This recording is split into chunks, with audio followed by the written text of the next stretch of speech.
Steel groaned under the weight of a saturated hillside. $10 million of corporate architecture was 3 degrees away from becoming scrap metal. Suits panicked in the mud. Then, an old man with terrible knees fired up 60 tons of obsolete iron to do what their algorithms couldn't. Rain hadn't just been falling. It had been punishing the valley for 4 unbroken days. It was the kind of cold, heavy deluge that didn't just soak the earth, but dissolved it, turning the rolling topography of Oakhaven into a dark, gelatinous soup. Arthur Hayes sat at his kitchen table, watching the water warp the view through the single-pane glass. He was 72, and the weather lived in his joints. His knuckles looked like walnuts slipped beneath thin, bruised parchment. He wrapped both hands around a mug of black coffee, absorbing the heat, ignoring the bitter, burnt taste of grounds that had been sitting on the hot plate since 5 in the morning. The clock on the wall hummed, reading 3:15 p.m., but the sky outside was the color of a bruised iron skillet.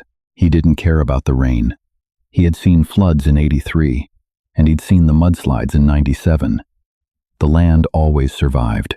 What he cared about was the flashing strobe of amber and red lights bouncing off the rain-slicked bark of his perimeter oaks. Half a mile up the ridge, just 20 yards beyond Arthur's property line, stood the Genesis 4 communications tower. It was a 300-foot middle finger of galvanized steel, erected 6 months prior by a telecommunications conglomerate that had bought the neighboring ridge for a sum Arthur found insulting. The tower was supposed to be a marvel of modern infrastructure, a $10 million node connecting 3 states, built to withstand hurricanes. Now, it was leaning. Arthur took a slow, deliberate sip of the terrible coffee. The tower emitted a low, resonant groan that carried over the sound of the rain. It wasn't a mechanical sound. It was the sound of metal tearing, a deep, structural agony. He set the mug down. The ceramic clicked sharply against the Formica table. He didn't want to go out there. His left knee, rebuilt twice, was currently filled with a dull, throbbing heat that suggested he should stay in his armchair. But if that tower fell west, it would crush the regional electrical substation at the base of the hill. If the substation went, the valley lost power. If the valley lost power, the drainage pumps in Arthur's lower 80 acres stopped. His winter wheat would drown in a day. With a heavy, rattling exhale, Arthur pushed himself up from the table. He moved to the mudroom, smelling the familiar, comforting odor of damp wool, dried mud, and ancient leather. He pulled on a pair of rubber boots that were stiff with cold, stomping his heels down with a grimace. He shrugged into a waxed canvas coat, the fabric rigid, smelling sharply of paraffin and mildew. He didn't bother with a hat. The rain was going to get down his neck regardless. Opening the back door, the noise of the storm hit him like a physical weight. The wind roared through the pines, a rushing, chaotic sound. Arthur stepped off the porch. The mud immediately asserted itself. It was thick, a clay-heavy loam that sucked at the soles of his boots with wet, smacking noises. Every step required a conscious pull, adding 10 pounds of resistance to his tired legs. He walked with his head down, water streaming through his gray hair, matting it to his forehead, dripping off the end of his nose. As he neared the property line, the flashing lights resolved into a cluster of heavy-duty pickup trucks and one severely bogged-down modern excavator. The site was a mess. A dozen men in pristine, high-visibility rain gear were swarming around the base of the tower like ants whose hill had been kicked. Arthur leaned his forearms against the top wire of his fence. The metal was freezing. He watched. The base of the Genesis 4 was anchored into a massive concrete pad, but the engineers hadn't accounted for the geological reality of the ridge. Beneath 4 feet of topsoil was a sheer shelf of shale. The relentless rain had turned the topsoil into a liquid sheet, sliding slowly but unstoppably over the slick stone beneath. The concrete pad wasn't sinking. It was surfing. A sharp, violent crack echoed through the rain. One of the secondary guy wires on the eastern slope snapped. The steel cable whipped through the air with a terrifying hiss, embedding itself deep into the trunk of a pine tree, showering the area with pulverized bark. Several of the men in high-vis jackets threw themselves into the mud. Someone started screaming into a handheld radio. Arthur just blinked, water running into his eyes. "Idiots," he muttered, his voice barely audible over the storm. Arthur climbed the fence. He didn't do it gracefully. He threw one stiff leg over the wire, balancing his weight on a wooden post that swayed dangerously in the saturated earth, then brought the other leg over, dropping heavily into the muck on the corporate side of the line. Pain flared hot and sharp from his heels straight up to his hip. He ground his teeth, swallowed the urge to curse, and kept walking. He approached the knot of men clustered behind the tailgate of a Ford F-350. They were huddled over a ruggedized tablet, trying to shield the screen from the rain with a plastic tarp. The tension on the western anchors is exceeding 80,000 pounds, a young man with a tight, panicked voice was saying. His hard hat was pushed back, revealing a pale, rain-streaked face. If we lose another eastern guy wire, the sheer stress on the base bolts. "I know the math, Davis," shouted an older man, clearly the site manager. His jacket read Apex Engineering. He had a thick, wet mustache and eyes wide with the realization that his career was currently sliding down a hill. "Where the hell are the rig cranes?" "Stuck on Highway 9, Davis yelled back. "The state police closed the road. A culvert washed out. Even if they get through, they can't get up this access road. It's too soft.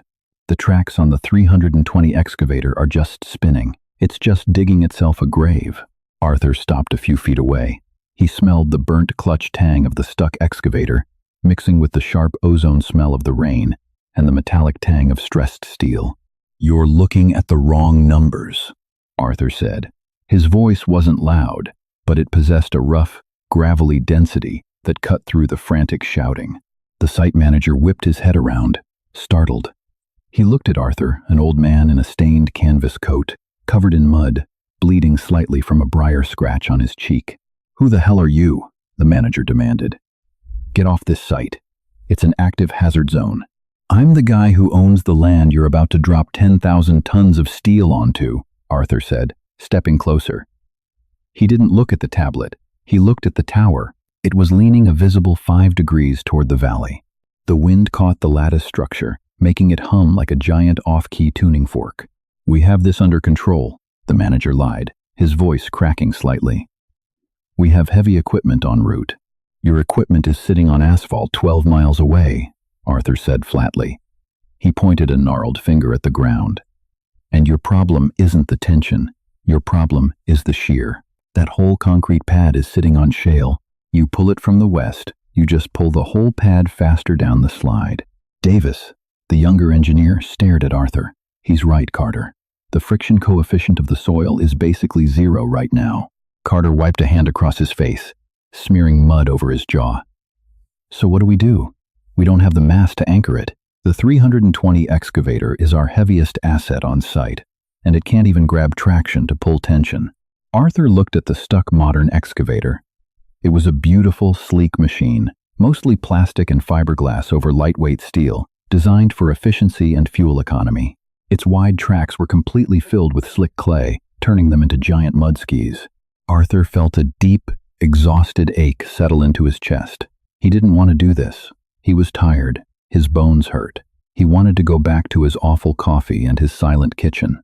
He looked down the hill toward the faint, gray outline of the electrical substation. "You need dead weight," Arthur said, his voice devoid of any heroic inflection. It was just a tired statement of fact. "You need mass that doesn't care about a little slick mud. You need a winch that can pull 100,000 pounds without snapping its own chassis." "Yeah, and we don't have that," Carter snapped, the panic turning into anger. "Unless you have a miracle in your back pocket, old man, get out of the way before a cable takes your head off." Arthur didn't flinch. He just stared at Carter with pale, watery eyes that had seen decades of seasons, storms, and arrogant men.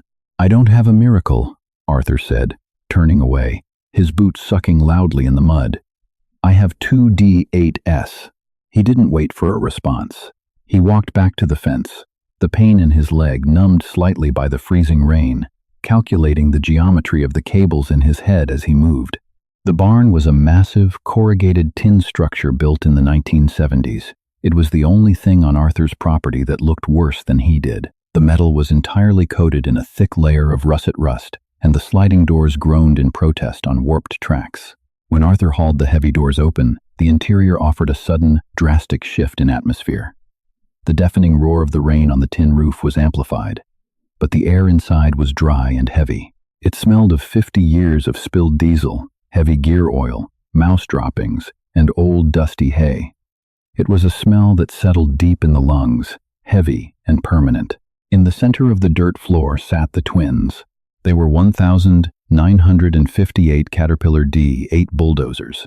They were not machines designed for comfort. They were leviathans of raw, heavy iron. No enclosed cabs, no climate control, no joysticks, and no computers. They were painted a faded, chipped highway yellow, stained black around the engine blocks from decades of grease and heat. They each weighed over 40,000 pounds. On the back of the first machine was a massive, drum-driven cable winch, the Hyster D8D, spooled with an 1.25-inch steel wire rope thick with heavy grease. They were obsolete by every modern metric. They burned fuel at an alarming rate. They required immense physical strength to operate, and they were slow. But they possessed one thing the modern, plastic-clad machines up the hill didn't: uncompromising, gravitational mass. Arthur walked up to the lead machine. He ran a hand along the cold steel of the track frame. The metal felt permanent, indifferent to the weather, indifferent to the corporate panic up the hill. Starting a 1,958 D8 was not a matter of turning a key. It was a mechanical ritual.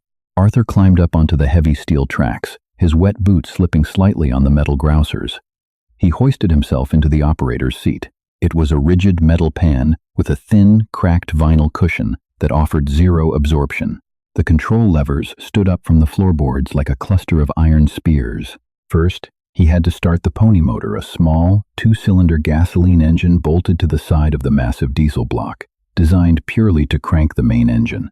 Arthur checked the fuel petcock, cracked the throttle, and wrapped a thick rope around the pony motor's recoil pulley. He braced his boots against the floorboards, took a breath that burned his cold lungs, and hauled back on the rope with everything he had. Pain shot through his shoulder, a sharp, tearing sensation. The pony motor sputtered, coughed a plume of blue smoke, and died. Arthur cursed, a low, breathy sound. He rewrapped the rope. He ignored the throbbing in his shoulder. He pulled again, harder this time, using the weight of his torso to yank the cord. The pony motor caught with a high-pitched metallic scream. It idled erratically, shaking the entire machine, smelling immediately of raw gasoline. Arthur let it run for a minute to build heat. Then he grabbed the heavy iron lever that engaged the clutch between the spinning pony motor and the cold, dormant mass of the main diesel block. He pulled the lever. The pony motor bogged down, whining in agony as it was forced to turn over massive pistons inside sleeves of cold oil. The whole bulldozer shuddered violently. Chug, chug, chug. Arthur opened the diesel throttle. Suddenly, the main engine caught. It didn't start with a hum. It detonated. A massive plume of thick, unburned black soot erupted from the vertical exhaust stack, hitting the tin roof of the barn. The noise was apocalyptic.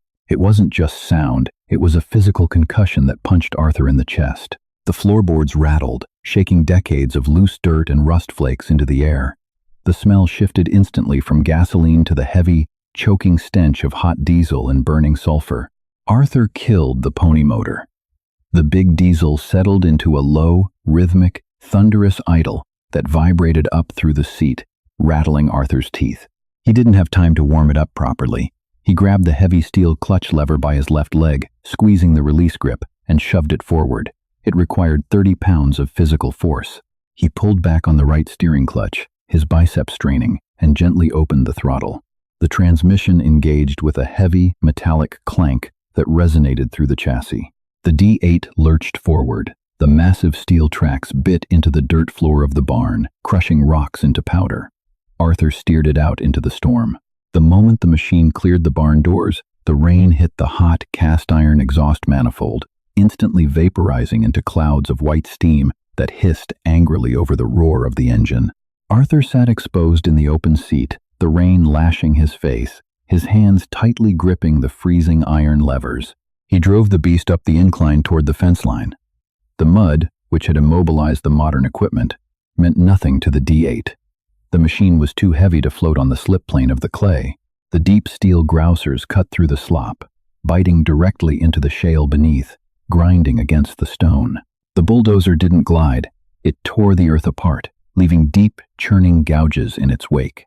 As Arthur crested the ridge and crashed directly through his own wire fence, dragging the wooden posts out of the ground without slowing down, the engineers up the hill stopped shouting.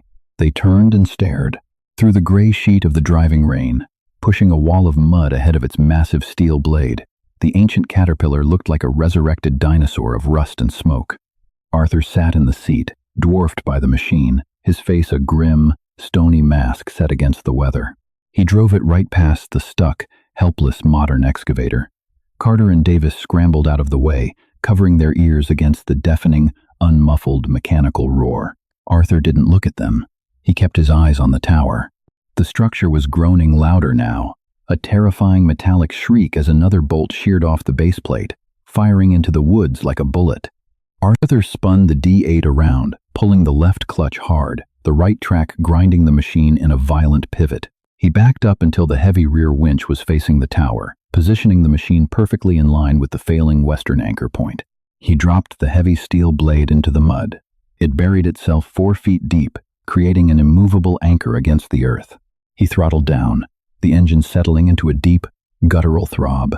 He locked the brakes, stood up from the metal seat, and looked down at the engineers, who were staring at him with a mix of shock and desperate hope. "Grab the hook," Arthur bellowed, his voice tearing at his throat. He kicked the heavy steel winch hook that hung from the back of the machine. "And you better run, boy, before that thing comes down on all of us." Davis didn't hesitate.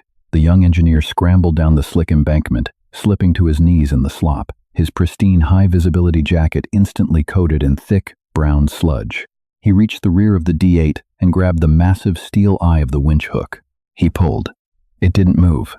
An 1.25-inch wire rope, packed solid with 50 years of hardened grease and dirt, doesn't yield to a light tug. Davis groaned, bracing his boots against the bulldozer's track pad, and hauled with his entire body weight. The heavy steel spool on the back of the tractor groaned, reluctantly surrendering a few inches of cable. "Pull the release lever," Arthur shouted over the deafening clatter of the idling diesel. He pointed a thick, gloved finger at a rusted handle near the winch drum. Davis slapped the lever down. The drum freed up. He grabbed the hook again, throwing it over his shoulder like a burden of cross ties, and began the agonizing march toward the base of the Genesis 4 tower. Arthur watched him struggle.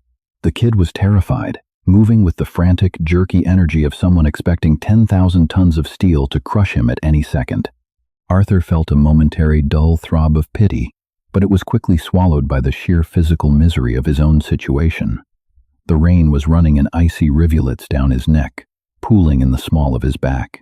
The metal seat of the caterpillar was a block of ice vibrating violently against his spine. His left knee felt like it was packed with ground glass. "Hurry up, kid," Arthur muttered to himself.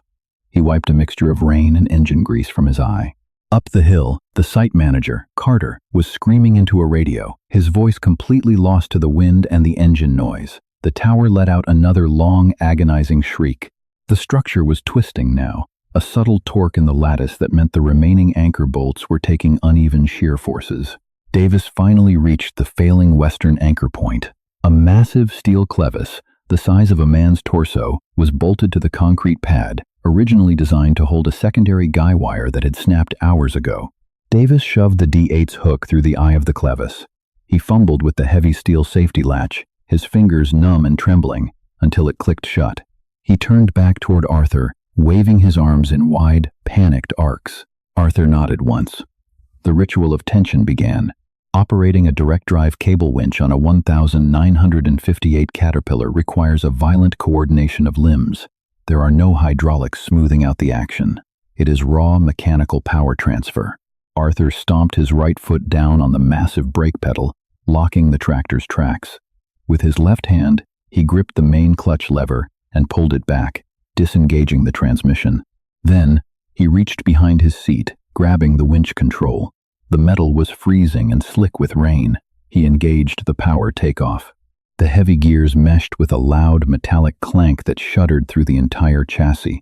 Arthur slowly opened the throttle. The diesel engine roared, a deep concussive thudding that punched through the heavy air. Black smoke violently erupted from the exhaust stack, immediately battered down by the driving rain. He pulled the winch lever. Behind him, the massive steel drum began to turn. The slack in the thick wire rope came up off the mud like a striking snake. A spray of filthy water and clumps of clay flung into the air as the cable snapped completely taut. The moment the cable took the weight of the leaning tower, the D8 reacted.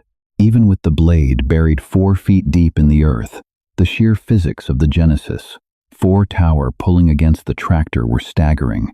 The front of the D8 actually lifted, the massive steel nose rising 2 inches out of the mud as the rear of the machine squatted down under the immense load. Arthur's heart hammered a heavy, irregular rhythm against his ribs. He gripped the steering clutches, his knuckles white beneath his stained leather gloves. Hold. Just hold, you heavy old bitch, he thought. The diesel engine bogged down. The RPMs dropped drastically as the machine absorbed the load. The engine note changed from a rapid roar to a deep, agonizing, rhythmic chug, chug, chug. It sounded like a massive iron heart struggling to beat. The smell of burning diesel thickened, mixing with the sharp, acrid stench of the winch's friction plates slipping under the strain. Arthur pushed the throttle wide open.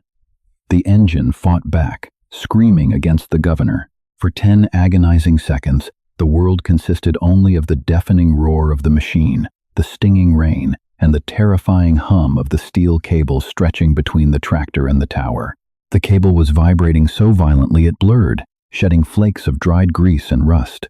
If that cable snapped, the recoil would slice the D8 in half, and Arthur along with it. He knew it. He accepted it. He kept his hand firmly on the lever, slowly, imperceptibly at first. The groaning of the tower's metal structure began to change pitch. The Genesis 4 wasn't standing back up, that was impossible, but the catastrophic lean stopped. The D8 was acting as a massive, immovable anchor, replacing the snapped guy wire. Carter and Davis stood 40 yards away, ankle deep in the slop, staring in stunned silence. The math was holding. Gravity was at a standstill. Arthur eased the winch lever into the lock position. He kept the engine RPMs high to maintain hydraulic pressure on the blade, but he took his hands off the clutches. He let out a breath he didn't realize he'd been holding. His shoulders slumped. He felt nauseous, a sour churning in his stomach brought on by the adrenaline crash and the overpowering smell of exhaust. He leaned out over the edge of the metal tracks and spat a mouthful of bitter, coffee-tasting saliva into the mud. "All right," Arthur rasped, his voice shredded. "Now we just wait for the rain to stop." But the earth wasn't done moving. A deep, low rumble vibrated through the soles of Arthur's boots. It wasn't the engine. It came from beneath the ground. The relentless rain had found a new fissure in the shale beneath the topsoil. Suddenly, the D8 lurched backward. Arthur slammed his chest against the control panel as the tractor slid 2 feet in a single violent jerk. The steel cable whined, a high, terrifying shriek. The buried steel blade acted like a plow, peeling up a massive wave of earth, but it wasn't holding. The slick shale beneath the mud offered zero friction. The tower was pulling the 40,000-pound machine up the hill, dragging it backward toward the concrete pad. "She's sliding!" Davis screamed, his voice cracking into a high pitch of total panic. Arthur grabbed the brake pedal, standing on it with both feet, putting all 200 pounds of his frame into the iron lever. It did nothing. The tracks were locked, but the mud was a liquid conveyor belt. The tower emitted a catastrophic crack. Another bolt on the base plate sheared off. The structure leaned another degree. The D8 slid another 3 feet, the engine lugging down, suffocating under the multiplying load. One tractor wasn't enough. The mass was insufficient. Arthur slammed the heavy iron winch brake into the permanent lock slot. He didn't bother throttling down. He threw himself over the side of the tractor, sliding down the wet steel tracks, and hit the mud. Pain exploded in his rebuilt knee, a blinding, white-hot flash that forced a sharp grunt from his throat. He stumbled, his hands sinking to the wrists in the freezing slop. He pushed himself up, his canvas coat heavily coated in clay, and hobbled furiously toward the 2 engineers. "Carter!" Arthur roared, grabbing the site manager by the front of his pristine rain jacket. The fabric felt absurdly thin and synthetic under Arthur's heavy leather gloves. "I need the other one." Carter's eyes were wide, vacant with shock. "The other what?" "The other tractor, you idiot." Arthur shoved him toward the property line. "It's in the barn. I can't drive 2 at once. You have to get in this one and hold the brakes." "I don't know how to run that thing," Carter stammered. pointing at the screaming, sliding D8. "You don't have to run it. You just have to sit in the seat and stand on the right pedal. Do it, or you're going to wear that tower as a hat." Arthur didn't wait to see if Carter obeyed. He turned and started the agonizing trek back toward his barn. Every step was a battle. The mud sucked at his boots, threatening to pull them off his feet with every stride. His lungs burned, pulling in cold, wet air that tasted of pulverized rock and ozone. His knee joint felt loose, slipping slightly with every impact, grinding bone on bone. By the time he reached the rusted, corrugated tin of his barn, Arthur was gasping, leaning heavily against the doorframe to keep from collapsing. He looked back up the hill. The D8 had slid another 4 feet. Carter was in the seat, standing on the brakes, looking tiny and absurd in his bright yellow jacket atop the ancient yellow iron. But he was just along for the ride. The mud was winning. Arthur stumbled into the dry, heavy air of the barn. The second D8 sat in the gloom. It was the twin, slightly more oil-stained, its blade slightly more pitted, but functionally identical. Arthur dragged himself up the steel tracks. He didn't have the adrenaline he'd had 20 minutes ago. He was just running on sheer, stubborn exhaustion. He collapsed into the metal seat, his breathing ragged. He grabbed the recoil rope for the pony motor. His hands were shaking. The heavy leather of his gloves was saturated with mud and water, making his grip slick. He wrapped the cord, braced his good leg, and yanked. His grip slipped. The rope tore violently through his hands, ripping a heavy, hardened callus entirely off his right palm. Arthur let out a guttural yell, staring at the raw, bleeding circle of flesh on his hand. The blood mixed instantly with the black grease on his palm. "Damn it," he hissed. His voice tight. He didn't have time to wrap it. He wiped the blood on his pants, grabbed the rope again, tighter this time, ignoring the searing sting in his palm, and hauled back. The pony motor caught immediately, screaming to life with a frantic rattle. Arthur didn't wait for it to warm up. He slammed the clutch lever forward, forcing the pony motor to turn the main diesel block. The massive engine chugged heavily, resisting the cold oil. Arthur cracked the throttle. Black smoke puked from the stack. The main engine detonated into life, the heavy, rhythmic thumping shaking the barn. He killed the pony motor, slammed the transmission into gear, and drove the second Leviathan out into the storm. The rain had intensified, driving down in sheets that severely limited visibility. Arthur drove by feel, the heavy steel tracks clanking and grinding over the saturated earth. He steered the second D8 up the ridge, cresting the property line, and positioned it parallel to the first machine. He dropped the massive steel blade, burying it deep into the mud next to the trench created by the first tractor. "Davis!" Arthur bellowed over the roar of the 2 massive diesels. The young engineer ran over, looking like a drowned rat. "Grab the cable!" Arthur yelled, kicking the heavy winch hook on the back of his machine. "Anchor it to the eastern clevis. Fast!" Davis nodded, his face pale and streaked with dirt. He grabbed the hook and began the brutal dragging process all over again. Arthur sat in the seat, feeling the immense vibration of the machine beneath him. His right hand throbbed in time with the pulsing of the diesel engine. He looked over at Carter in the first D8. The manager looked terrified, his hands gripping the metal armrests so tightly his knuckles were white. The first tractor had stopped sliding, momentarily stabilized by a thicker ridge of shale, but the steel cable connecting it to the tower was vibrating so hard it was producing a low, audible frequency, like a massive bass string about to snap. Davis finally reached the tower. He slammed the hook into the secondary clevis and locked it. He gave Arthur a frantic thumbs up. Arthur engaged the PTO. He pulled the winch control. The heavy steel cable whipped out of the mud, launching a line of muddy water into the air. The slack vanished. Arthur felt the load hit the tractor. The nose lifted. The diesel bogged down. He pinned the throttle. Now, there were 2 D8s, 80,000 pounds of raw, obsolete iron, anchored deeply into the earth, fighting the leverage of the leaning tower. The noise on the ridge was apocalyptic, the deafening, unsynchronized roar of 2 massive mechanical beasts straining against their governors, the frantic hissing of the rain on hot exhaust pipes, and the terrifying metallic groans of the Genesis 4. The second cable tightened. The load balanced. Arthur watched the tower. He watched the base plate. The massive steel structure shuddered. A horrible, grinding noise echoed through the valley as the torque on the steel lattice shifted. And then, it stopped moving. The leaning didn't reverse, but the slow, agonizing slide of the concrete pad ceased. The two D8s sat there, their engines screaming, their tracks buried deep in the mud, holding the line. The heavy steel cables were taut, rigid lines of tension fighting the pull of gravity and saturated earth. Arthur kept his hand on the winch brake. He didn't relax. He sat there for 10 minutes, the rain pounding against his face, washing the blood from his hand down his wrist, watching the tower. It didn't move an inch. The earth had finally met a mass it couldn't simply wash away. Arthur slowly reached down and dialed back the throttle. The massive diesel settled into a low, thunderous idle. He looked over at Carter. The manager slowly removed his foot from the brake of the first D8, realizing the cables were holding the entire load. Carter slumped over the controls, burying his face in his hands. Arthur locked the winch brake into its permanent slot. He pulled the transmission out of gear. He reached forward and shut off the fuel valve. The heavy diesel sputtered, chugged twice, and died.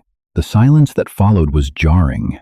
It wasn't completely silent. The wind was still howling, and the rain was still pounding the earth, but after the deafening, concussive roar of the heavy iron, the natural sounds felt thin and weak. Arthur slowly climbed down from the D8. His joints were stiff, locking up from the cold and the adrenaline crash. When his boots hit the mud, his left knee buckled entirely.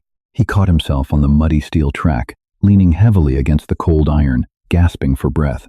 Davis rushed over, splashing through the slop. "Sir, are you all right?" The kid's voice was shaky, awestruck. Arthur waved him off, refusing to look at the young engineer. He didn't want help. He pushed himself off the track and stood upright, swaying slightly. Carter climbed down from the first tractor, walking over with slow, deliberate steps. He stopped a few feet from Arthur. He looked at the two massive, ancient machines, deeply embedded in the earth, holding back $10 million of corporate failure. Carter opened his mouth, clearly struggling to find the right words. I don't know what to say. The engineering, the shear load. You shouldn't have been able to hold it with just friction. I didn't use friction, Arthur said, his voice a low, gravelly scrape. He turned and started walking toward his property line, every step a slow, deliberate, agonizing effort. I used weight. Earth doesn't care about your math. It only respects mass. We owe you, Carter called out after him, his voice desperate to bridge the gap. The company will compensate you for this, generously. The fuel, the wear on the machines, your time. Arthur stopped at the ruined fence line. He looked at the torn wooden posts, the snapped wire, the deep, churning trenches his machines had cut into his own land. He didn't turn around. Don't send me a check, Arthur said flatly, looking down the hill toward his lower 80 acres. The faint outline of the electrical substation was still there, safe in the gray gloom. Just figure out how to get your shiny garbage off my ridge before the summer storms hit. He stepped over the downed wire, leaving the corporate men standing in the mud. The walk back to the house took twice as long as the walk up. The adrenaline was entirely gone, replaced by a deep, hollow exhaustion that settled into his very marrow. The rain began to let up slightly, turning from a punishing sheet into a steady, freezing drizzle. Arthur climbed the porch steps, leaning heavily on the wooden railing. He pushed through the mudroom door, the smell of damp wool and old leather welcoming him back. He didn't bother taking off his boots. He was too tired to bend down. He simply shuffled into the kitchen, tracking gray clay across the faded linoleum. The kitchen was quiet. The clock on the wall hummed, reading 5:45 p.m. Arthur walked over to the counter. The glass pot on the coffee maker was nearly empty, sitting on the hot plate, the liquid inside reduced to a thick, black sludge that smelled intensely of burnt carbon. He picked up his ceramic mug from the table. It was cold. He poured the last half-inch of the terrible, scorched coffee into the mug. He didn't add sugar. He didn't add milk. He stood at the window, favoring his good leg, and looked up the hill. Through the fading light and the drizzle, he could just make out the silhouettes of the two massive caterpillars. They sat there like silent, yellow guardians, immovable and indifferent to the weather, holding the sky up with frayed steel and brute force. Arthur took a slow sip of the bitter coffee, grimaced, and finally let his shoulders drop. The pumps in the lower 80 would run tonight. That was all that mattered. That's the reality of the dirt. Sometimes a $10 million engineering degree is worthless until a tired old man fires up 60 tons of obsolete iron. If you appreciate gritty stories where hard-earned calluses and mechanical muscle beat corporate algorithms, hit the like button. Subscribe to the channel for more real-world battles between old-school grit and modern arrogance. Share this video with someone who knows they don't build them like they used to. Would you have saved them? Comment down below.